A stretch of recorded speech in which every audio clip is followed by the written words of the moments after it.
So the best definition of a microcredential is that they are certifications of assessed learning or competency with a minimum volume of learning that is either additional, alternate, complementary of, or a component of an award qualification. So this can be something like a non-credit bearing certificate. This could be something like a credit bearing course or program that you're a part of, a professional development program, an online program, something you do in person as part of an in-service training or internal professional development, something like that. All of these different categories of both semi-traditional and non-traditional learning experiences could be classified as microcredentials. Microcredentials also tend to be more skills-based. So if you're engaged in a program that's very specifically geared towards upskilling or reskilling, focusing on specific skills, generally those fall under the category of microcredential as well. You might hear them by other names, but generally all of these things are considered microcredentials. So let's start there. So that sounds cool, but I got to say that even if I didn't know what they were, I'd still be confused a little bit. Not that you're not giving a clear explanation, but I think we need to dive a little bit deeper. So, Sure. You know what, Brent, I'll say this. I'll start with this as an interesting side note that, well, I don't want to speak for Brent exactly, but I think you and I were on the same page. When I met you in around 2014, we also knew Rob. We were just learning about Rob's work at the time. He was working with a group called Digital Promise. And Rob was doing amazing work, especially in K-12, and thinking about how do we credential skills? Because that's really the argument we've got here, right? How do we as teachers, we're always thinking about how do we get skills in the hands, in the minds of our learners. But microcredentials gets into like, how do you gauge and document and honor those distinctions of learning, those skills, those competencies? One of the things, though, that I can say for myself, and I think I had this conversation with Brent, was I know that for myself, I was skeptical at the time of what the value add of a microcredential was for our learners, because I thought that sounds like tech, dreamy land, which, you know, if my folks are struggling to put food on their tables, what good is that really going to do? And now 8 years later, I'm sitting in front of people at a conference talking about microcredentials and saying, it's so cool, I'm hiring Rob to help me with microcredentials. But Brent actually is ahead of me on this, as is usually the case. And so, Brent, you're heading up a whole initiative to push microcredentials through all the technical colleges of Georgia, if I'm not mistaken. Can you talk to me about, A, what is your understanding of a microcredential as you see it? And why are you going to the trouble of trying to push it through a whole state system of colleges? You know, the best answer to the second question is I'm a glutton for punishment. No, not really. You know, to go to the first question, I'm actually going to steal something that I learned from Rob. And when we talk about a microcredential, we think about, I think, emphasize the word credential, and we all understand what that means, right? And you know, even make that smaller, like creed, like some kind of basic idea, belief that we're transmitting from one person to the next. So credential is like me saying I have a skill that's transferable to you through some kind of third party. So validating that. So think of your high school diploma. You're saying I finished high school, and you get a credential, and that credential has street credibility. It has a signal value because you didn't print it on your computer. You didn't make it in arts and crafts. You got it from your high school. It was official. So when we think about credentials in general, think about it in terms of that kind of validation process, what they represent, in terms of that street value or signal value. And so all of a sudden, the concept of micro-credentials makes a lot of sense. Using an analogy that Rob came up with that actually initiated my first conversation interaction with Robert, is this idea of denomination. So yeah, on the one hand, just because a dollar can get broken up into a penny doesn't mean that money isn't valuable. And it doesn't mean that money or denominations of money aren't valuable. It simply means that at a largest scale possible, we can think of writing, you know, $1,000 bill. I think they exist. I don't know. I've never seen one. But you know, $100 bills, $20 bills, $50 bills, these do exist. $5 bills, these denominations or ways in which we can break up the value of something that is, think of it, it's kind of like, hey, I have this stored up worth of money and I need to transmit it in this transaction. We have a third party validating that in that transaction. So Rob used this analogy to say micro-credentials are taking these large sets of skills and breaking them up into smaller increments. And that just kind of makes a lot of sense to me because, you know, when you go to the grocery store and you go to buy a gallon of milk, you don't pull out your whole bank account, dump it on the, you know, on the front and say, I can buy it. Look, but that's kind of what we do with degrees and diplomas and certificates a lot of times is we educate way beyond the actual job. But we use the bachelor's degree, for example, as just, it's like going to your bank account and showing someone, here's, you know, $4,000, I can buy that thing of milk. It's like, whoa, whoa, whoa, whoa. That's kind of over signaling or over credentializing, if you will. So micro-credentials first, kind of my understanding is it's a way for us to break them down into meaningful units that still provide transaction value for the learner and the person on the street who's kind of trying to decide, hey, do I want to do business with you, or in this case, employ you or do work with you? And so what micro-credentials are, it gives all of us a chance to actually create more inclusive and diverse pathways for our learners. Because when we think about adult learners, and this kind of goes back to our initial conversation and skepticism about the value of micro-credentials, because I did see a lot of micro-credentials that were out there that did not provide adult learners with increased value in the market. And to be honest, I saw micro-credentials as simply universities' way of signaling their degrees were worth more for kids that already, you know, kind of had the opportunities. And when we think about our adult learners, they don't need that. They need something that actually allows them to enter the market and be more competitive. And so micro-credentials provide on-ramps to career pathways, to career paths, in ways and in chunk sizes. So we've been talking about in education for a long time, chunking curriculum. Well, why can't we chunk credentials? And that's the same idea, is kind of stackable credentials, but at a more micro scale. So I'll give you one concrete example. In our college, machine tool technology is a very, it's a huge, so working CNC machines, lathes, these are great jobs. There's many of them. The workforce is 55 plus, and people can't fill these jobs. I walk into shops and find out that there are students who've taken one class, not our certificate, a 3 credit hour class, that are running shops. So this is the situation where we have institutional credentials that don't map to the way in which the market is saying this is valuable and good enough to perform in the marketplace for employment. If we took that course and made it a micro-credential, and just to kind of foreshadow to your second question, we are literally changing our system, and have recently, as a part of our governance, changed our policy. We now as a system offer degrees, diplomas, certificates, and micro-credentials, and that's huge. We have literally, as a 2-year college system, say we offer micro-credentials. So that course, we could say, becomes that on-ramp. And we tell the student, we don't hide it from them. We don't pretend it's not happening. We say, hey, this 3 credit hour course, this course that you can take at night and knock out and be done, if you take this course, this micro-credential, you can go into the marketplace with the skills needed to obtain employment. So this initiative is about rethinking and reimagining the ecosystem of how students engage higher education. The old model of come, get an education, leave, work, retire is over. The age of the present, and not the future, but we're building it now because our systems aren't really ready for what's needed now, is people getting that just enough amount of education to get that first job, go to work, come back to the institution, get upskilled, upgrade their job, come back to the institution, upgrade. And you know, right now, we don't have that, but in Georgia, in the technical college system at Savannah Tech, we're leading a pretty significant and exciting initiative to implement a digital accomplishment system, a micro-credential system that allows our learners to do just that, to come in and earn that just enough education, that just enough denomination, in Robert's language, his analogy, to go to the store and buy that first job, so to speak, to have the credit needed to access the marketplace.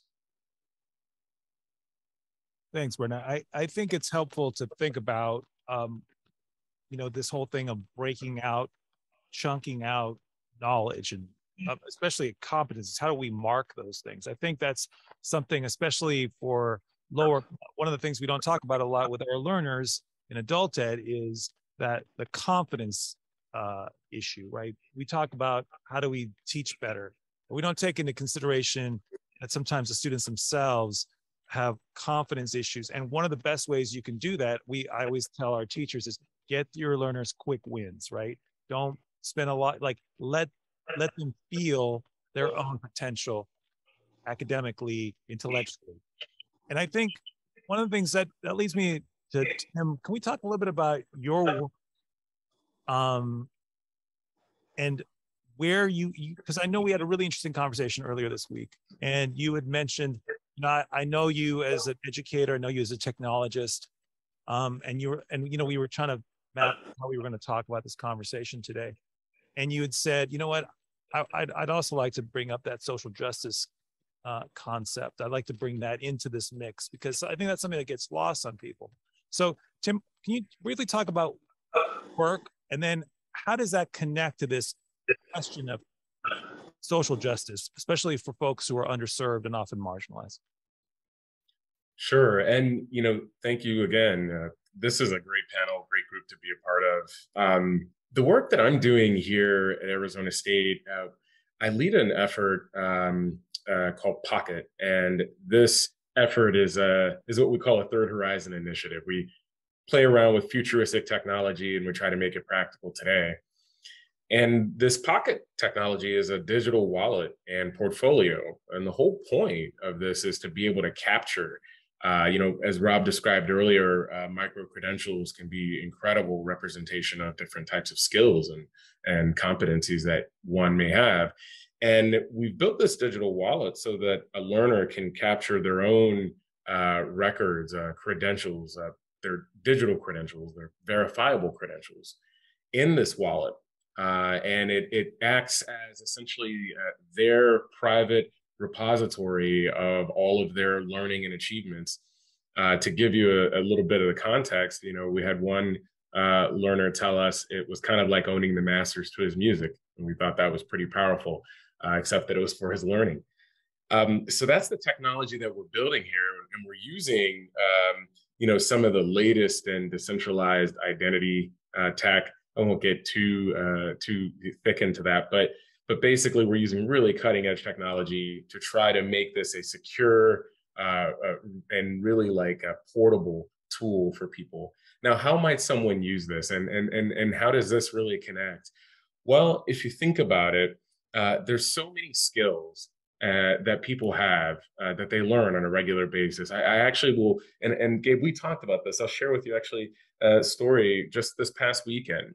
A gentleman knocked on my door and shared with me that he had just gotten out of prison and shared that he had a family and wanted to be a better father, and started working for a company and was now selling solar installations, and had to learn about how the solar technology worked.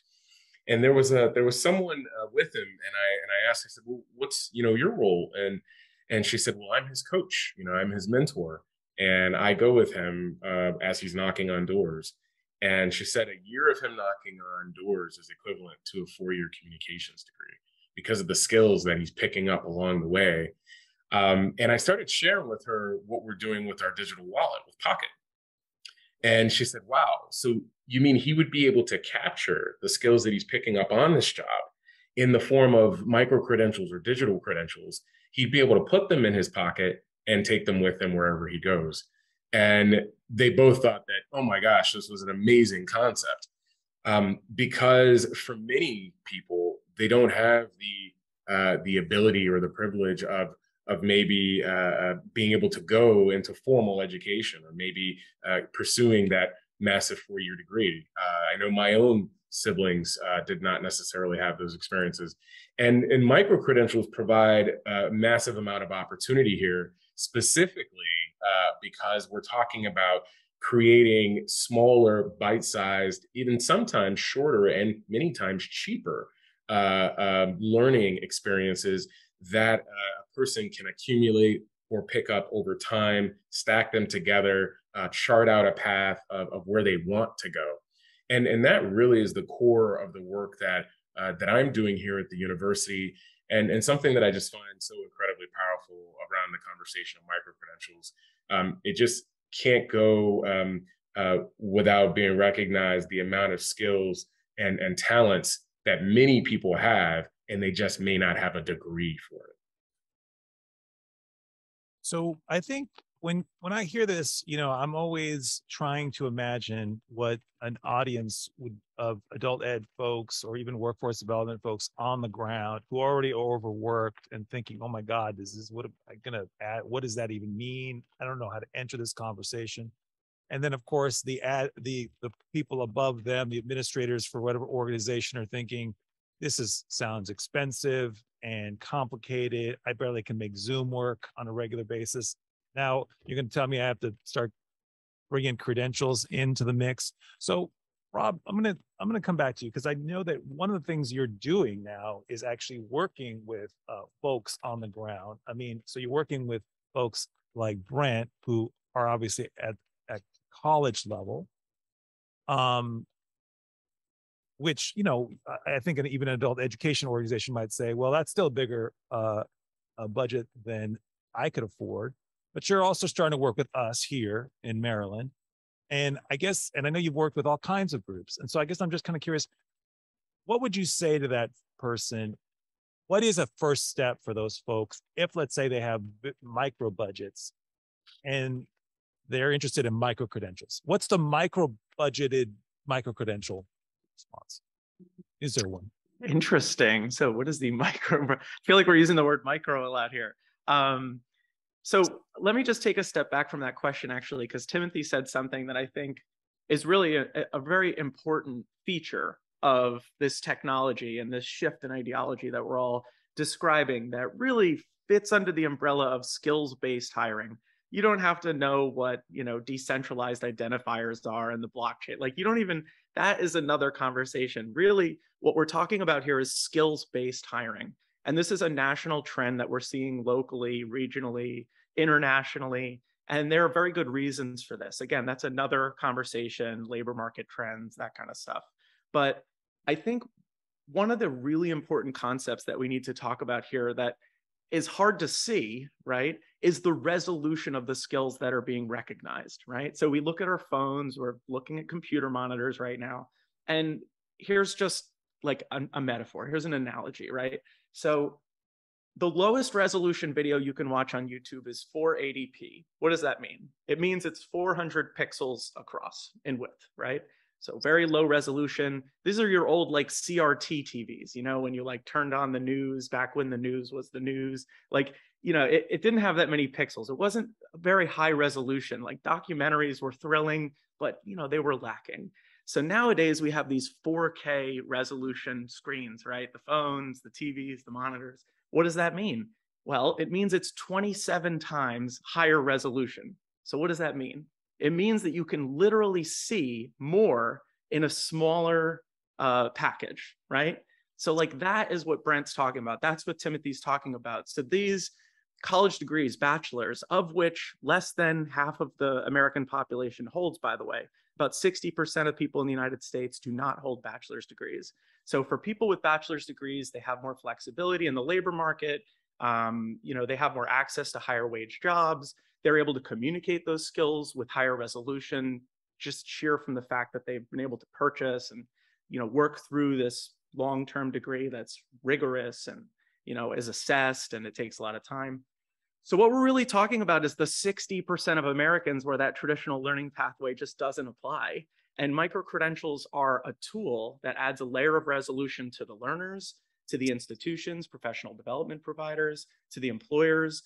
It's like putting on a pair of glasses for the first time and saying, wow, like, look at all these skills I just couldn't see. I couldn't communicate. I couldn't have recognized. So that's really, first off, like, where microcredentials come in. And we're talking about over 100 million Americans. These fall into the category of veterans, elderly people, people of color, people who don't speak English as a first language. This is most people, okay? So this isn't a niche group that we're talking about. This is most people. And I think some of those people are likely represented today in the audience. So before I go too far down the rabbit hole, I just wanted to maybe redefine the terms of exactly why microcredentials are a big deal, what kinds of challenges they can solve, and why is it so important, not only for the labor market and the economy, but for everyday people. And microcredentials, I just want to add, just to actually address Gabe's very good question, is that they come in small packages. So they're more affordable, right? You don't have to pay for 18 credit hours. You can pay for maybe 1 credit hour or no credit hours. You take a certificate course. And there's some really cool stuff happening, for example, in San Antonio, Texas. So I'm actually dialing in from Dallas today. And one of my favorite examples, I was able to work on this back when I was at Concentric Sky, but Goodwill, San Antonio, actually built a program where someone could come in as something like a front-end worker at a Goodwill in San Antonio, probably making around $11 an hour. And through taking a series of micro-credentials that were co-developed by a local college, and it actually is served on the ground at the Goodwill location, they can work their way towards a supply chain role. And the supply chain role is important for 2 reasons. Number one, it pays twice as much. Number 2, it's considered what's called a gateway job. And I would be remiss if I didn't mention their work here today, but Opportunity at Work, great website. It's one of my favorite programs online right now. They talk about STARS a lot, folks who are skilled through alternative routes. I myself was an alternative route teacher in Elizabeth, New Jersey. I was a biological sciences teacher before Gabe and I met. These gateway jobs are critical. So whether you are working with your employer, an internal professional development, something that might look like a micro-credential, that's one way to get one of those gateway jobs. Another is to get involved with a great program like Upskill San Antonio is running.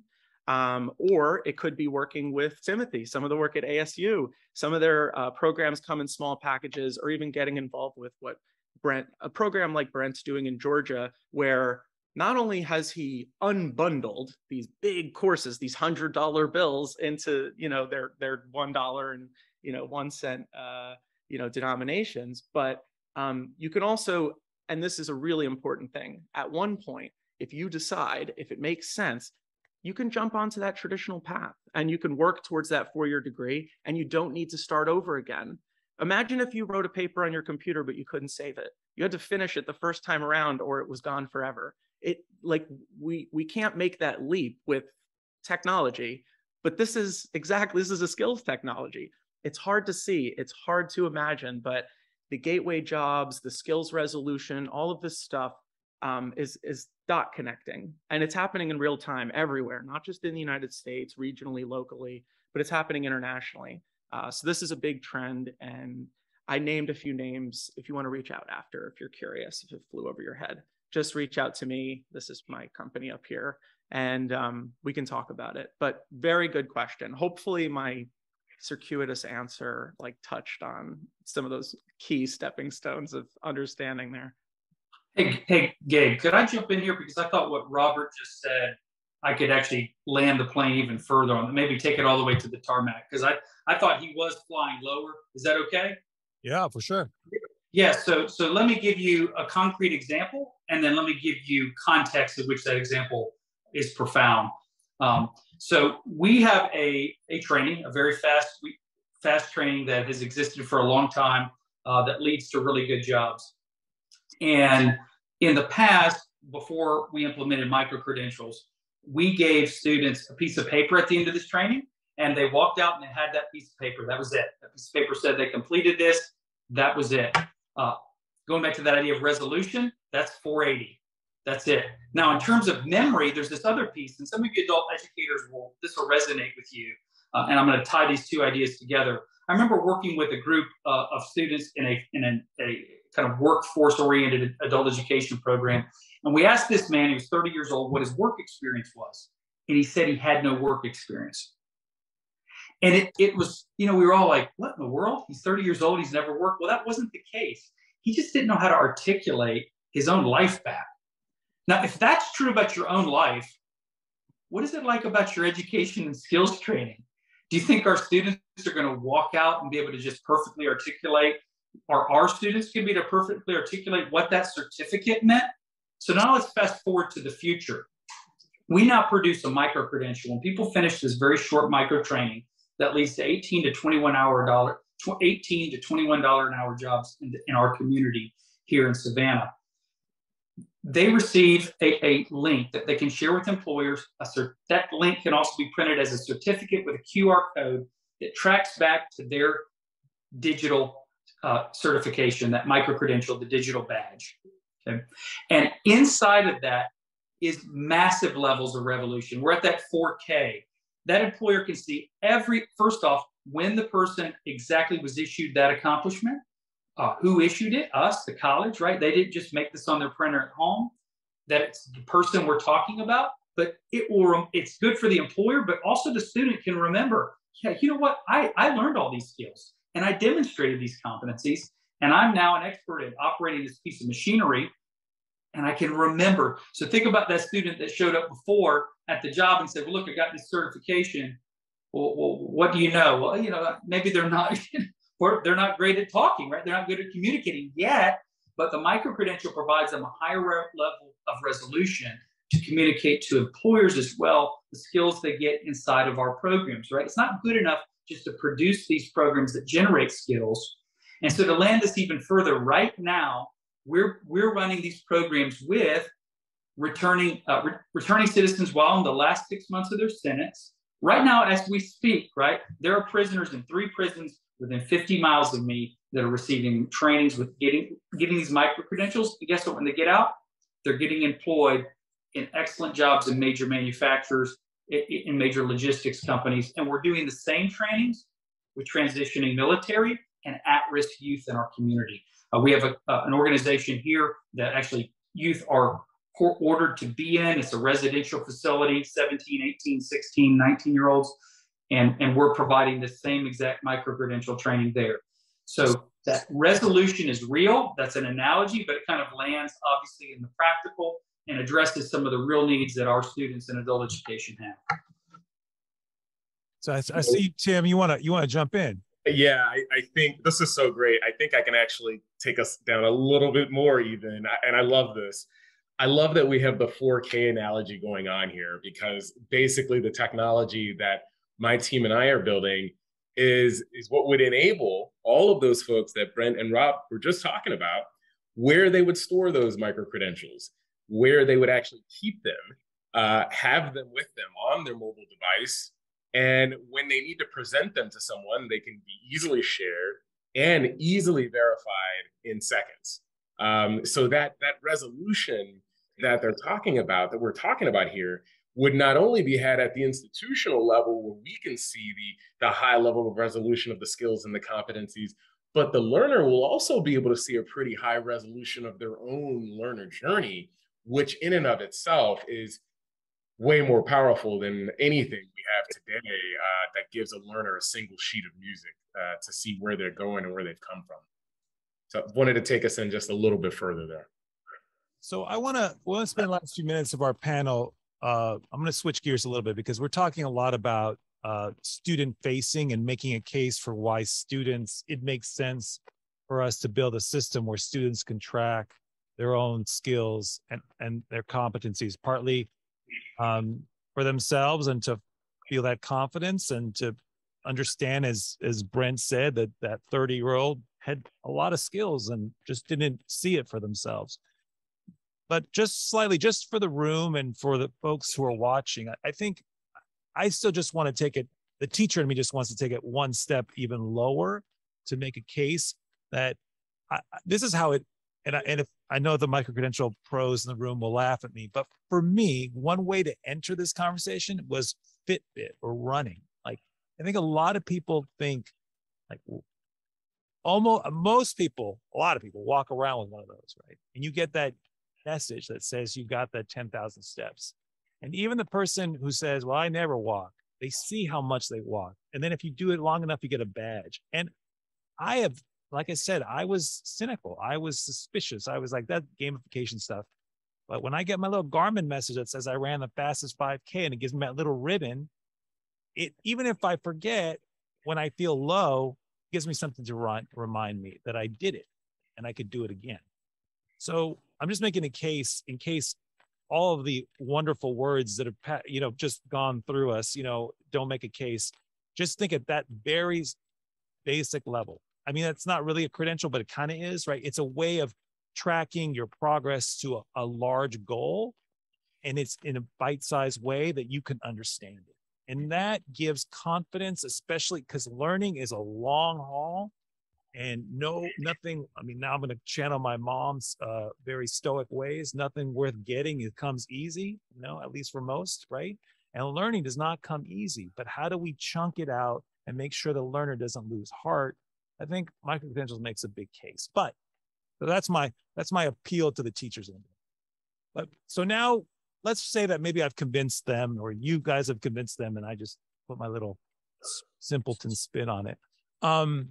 Here's a question for you, and I'm going to go rapid fire around the room.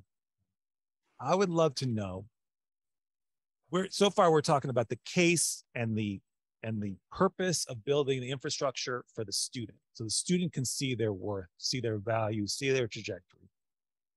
Let's talk about it from the other perspective, from the side of labor, right? The side of business. What is the value add for them? And does it matter? Like, if we can convince adult education and higher learning, K-12 even, to go down this route, right, and start building this notion of microcredentials, what does it all matter if on the other end of that, right, the HR professional, right, the hiring agent of a company is like, I don't even know what a microcredential is. So here's where I think it's I'd love to hear, and I know that, Brent, I know you've got some thoughts, but I'm just going to go around the room, and Rob will go first. So tell me, what do you think of that question? Like, how are we going to get, first of all, are HR professionals starting to take this on? Is this reality? Because I think that's where, at least for me, I'm not sure Brent was. Yes. 8 years ago, I was like, who's going to care? Do they care? And can you give us some examples? Yeah. Go Rob, then Tim, then Brent. Because I know Brent, your work really lands on that. So I'm gonna come to you last. Go ahead. Cool. Yeah. So first off, short answer, yes. So I love quotes and facts. I don't like riffing. So let me read you off a quote. So research by Robert Half, so it's one of the largest recruiting agencies in the country, has indicated recently, and this is in Forbes magazine, that 95% of executives say it's either somewhat or very challenging to find employees with the appropriate skills and talents. Okay, 95%. So 95 out of 100 people say it's hard to find somebody who has the right skills for the job I'm hiring for. And often these are high wage jobs. These are the gateway jobs I'm talking about. These are jobs that can really transform someone's life. So without going into detail, I'm going to there are three things why HR, within an organization, by the way, I classify these as recognizers. So learners and earners are the ones who earn the credentials, right? Issuers are the ones who award the credential based on an assessment. They're usually subject matter experts. But we're talking about a third category of stakeholder in this ecosystem of the future of work. And it's recognizers, people who recognize the value of that dollar that Brent was talking about, right? Like, if nobody accepts your dollar, it doesn't matter how many dollars you have. So we're talking about the recognizers. Number one, it reduces friction. It takes the friction out of the labor market, and it better aligns supply and demand in terms of skills in real time. 1. 2, it unlocks potential. So it unlocks potential for emerging technologies. And number 3, it helps find talent in places that usually recruiting agencies, recruiters, HR representatives weren't looking, in a growing number of non-traditional spaces, some of which we've covered during the chat today. So I'm going to leave it at that. I'm very excited about this particular topic, as you can tell, but I'm going to acquiesce here because it's a super good question, and it's often the most overlooked part of the conversation. By the way, is the recognizers. So, anyways, I acquiesce. So Tim, let's talk about that. Let's talk about, so you're building this whole technology wallet, right? So the wallet's great for the person who has the wallet, right, or uses the wallet. But then when that person wants to pull out their money, if we're keeping that metaphor going, their credential, right? if the person looking at that doesn't value the credential, then it's as valueless as monopoly money. So what's going on there? What are you seeing? Obviously, you're a smart guy. You're spending a lot of time building this wallet out. So how do we make sure the money is actually valued? Oh man, this is a fantastic set of questions. Something that Rob said that I really think is incredibly important. When we've talked with employers specifically as we're designing Pocket and designing this technology, they've said to us, look, one of our biggest challenges is that we cannot identify the skills that we have within our own organization. These are our own employees, but we have no way of knowing the talent and skills that they have other than what's on their resume. Or maybe if we have some kind of intranet kind of systems, and even those are incredibly siloed, disjointed, and just don't really demonstrate or provide any real value. And so what we're doing with the digital wallet technology that we're building is enabling the learner. Now you have these credentials in your wallet. There are verifiers or recognizers, as the term Rob used. I really actually kind of like that. These folks who are recognizing that you're leveraging a digital wallet with micro-credentials in them. And you can share those things and make them public and make them searchable in your organization and make it such that, hey, I did just pick up a new micro-credential in growing spicy peppers. Maybe nobody cares about that, but maybe someone in the horticulture department cares. Maybe I'm moonlighting and doing some AI. And I've been taking a few extra classes online. And I want to represent that knowledge. And so how do we do that? So we've built a way now where you can share that credential with someone. They can literally leverage verifiable credential technology, which is a new standard of technology. This is all emergent stuff, guys. So this is all very nascent and very fresh. That phrase that says flying the airplane and building it at the same time is actually quite consistent, I think, with some of what's going on. But what it enables is a learner to be able to take those records with them anywhere they go, and able to provide evidence and verifiable proof that they have those things with that high level of resolution that we talked about, that 4K level that Rob and Brent spoke about so eloquently earlier. But in addition to that, also thinking about the career pathing piece of it. So now you have, as an organization, you now have maybe recognizing different roles that are most in demand in your organization. You can now start to help employees chart out a path to reaching some of those in-demand roles. Perhaps maybe there's an employee in the organization that is even unaware that they have skills that may provide them with a pathway to an in-demand role, or perhaps to an executive leadership role. There's also additionally another piece of this as well that we're hearing from employers, and like Rob, I don't like to riff too much. I'll give you the actual brass facts that we're actually getting from folks. We're working with companies like Walmart on this very topic. We just actually managed to get some funding from them to do learner employment records for the retail sector. We're working with companies like Starbucks to try to understand what their partner needs are. Because a lot of companies now are seeing the value in employees being able to be the masters of their own destiny and charting out a pathway to the goals that they're seeking. And that's really where we're finding a ton of value. Not to mention the monetary value that those skills, competencies, and credentials represent in real dollars for those learners. And that really, at the end of the day, is one of the most valuable pieces for those learners, whether they be adult or not. So, Brent, I know that's really helpful, Tim. Thank you, and Rob as well. So, Brent, I know that we actually recently had a conversation where you were telling me all about all the work you were doing along these lines with Rob, and I know that in that conversation you were really thinking heavily about the employers, right? Because I know that is part of your job where you are. So, why don't you talk about how I know you interact with companies quite a bit in Savannah.